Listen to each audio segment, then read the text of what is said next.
তথ্য অধিকার আইন মানছে না যশোরের কৃষি বিভাগ। আইনটিকে বৃদ্ধাঙ্গুলি দেখিয়ে তথ্য দিতে গড়িমসি করছেন দায়িত্বপ্রাপ্ত কর্মকর্তারা। তথ্য কর্মকর্তা অফিসের বাইরে কিংবা ছুটিতে রয়েছেন এমন সব বিভিন্ন অজুহাত দেখিয়ে তথ্য দিতে বিলম্ব করছেন।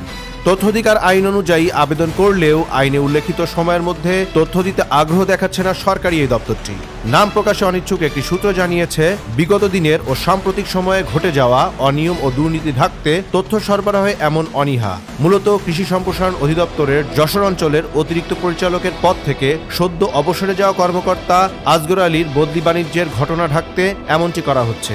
শতাধিক বদলি করা হলেও বিষয়টি লুকোতে অনেক আদেশ ওয়েবসাইটে দেওয়া হয়নি। তথ্য অধিকার আইন 2009 বলা আছে, নির্দিষ্ট কিছু তথ্য ছাড়া কারো আবেদনের প্রেক্ষিতে সব তথ্য দেওয়া যাবে। দেশের নিরাপত্তা, অখণ্ডতা, সার্বভৌমত্বের প্রতি হুমকি হতে পারে এমন সব তথ্য ছাড়া সব ধরনের তথ্য দেওয়া যাবে। তথ্যের অবাধ প্রবাহের স্বার্থে এমন আইন থাকলেও সেটি মানছে না কৃষি সম্প্রসারণ অধিদপ্তরের যশোর অঞ্চলের অতিরিক্ত পরিচালকের কার্যালয় ও জেলা কৃষি সম্প্রসারণ অধিদপ্তর। অনুসন্ধানে জানা গেছে, কৃষি সম্প্রসারণ অধিদপ্তরের যশোর অঞ্চলের অতিরিক্ত পরিচালকের পদ থেকে সম্প্রতি অবসরে যাওয়া কর্মকর্তা আসগর আলী বদলি ও পদায়ন সহ অন্য 90টি আদেশ জারি করে গেছেন। অবসরে যাওয়ার আগে 1 মাসের মধ্যে উপসহকারী কৃষি কর্মকর্তা, অফিস সহায়ক, সহকারী ও গাড়ি চালক পদে কর্মরত প্রায় 100 জনকে বদলি করে গেছেন। অভিযোগ রয়েছে, মোটা অঙ্কের টাকার লেনদেনে এসব বদলি করা হয়েছে। এসব বদলি সংক্রান্ত তথ্য চেয়ে তথ্য অধিকার ফরমে আবেদন করা হলেও নিয়ম অনুযায়ী তথ্য দেওয়া হচ্ছে না। কৃষি বিভাগ সংশ্লিষ্ট বিশ্বস্ত একটি সূত্র বলছে, অনিয়ম ও দুর্নীতির মাধ্যমে বদলি ও পদায়নের খবর লুকোতে এমনটি করা হচ্ছে। অবসরে যাওয়া ওই কর্মকর্তার বদলি বাণিজ্যের সাথে সম্পৃক্তরা এ ব্যাপারে কলকাঠি নাড়ছেন। গত বছরের 19 ডিসেম্বর তথ্য অধিকার আইনের ফরমে কৃষি সম্প্রসারণ অধিদপ্তরের যশোর অঞ্চলের অতিরিক্ত পরিচালকের কার্যালয়ের অধীন 6 জেলার বিভিন্ন কৃষি দপ্তরে বদলি হওয়া কর্মকর্তা কর্মচারীদের বদলির মাধ্যমে পদায়ন ও পদায়নকৃত কর্মস্থল সহ তাদের নামের তালিকা চেয়ে আবেদন করা হয়। কিন্তু এই তথ্য দেওয়ার ক্ষেত্রে গড়িমসি করছেন দপ্তরটিতে কর্মরতরা। তথ্য অধিকার আইনে বলা রয়েছে, আবেদন প্রাপ্তির 20 কার্যদিবসের মধ্যে তথ্য দিতে হবে।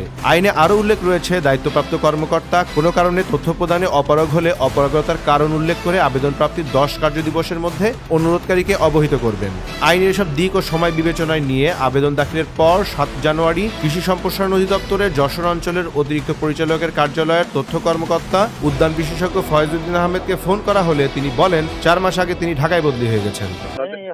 ঢাকা বদলি হয়ে 4 মাস মতো হচ্ছে। এদিকে জেলা কৃষি সম্প্রসারণ অধিদপ্তরে গত বছরের 19 ডিসেম্বর তথ্য অধিকার আইনের ফরমে 2023-24 অর্থ বছরে জেলায় প্রণোদনা হিসেবে গ্রীষ্মকালীন পেঁয়াজ বীজ ও সারপ্রাপ্ত চাষিদের তালিকা, প্রণোদনার পরিমাণ ও আর্থিক মূল্য চাওয়া হয়। এ ব্যাপারে তথ্য দেওয়ার ক্ষেত্রে অগ্রগতির বিষয়ে জানতে দপ্তরটির দায়িত্বপ্রাপ্ত তথ্য কর্মকর্তা অতিরিক্ত উপপরিচালক উদ্যান প্রতাপ মণ্ডল জানান, এখনো পর্যন্ত তিনি এ সংক্রান্ত কোনো আবেদনই পাননি।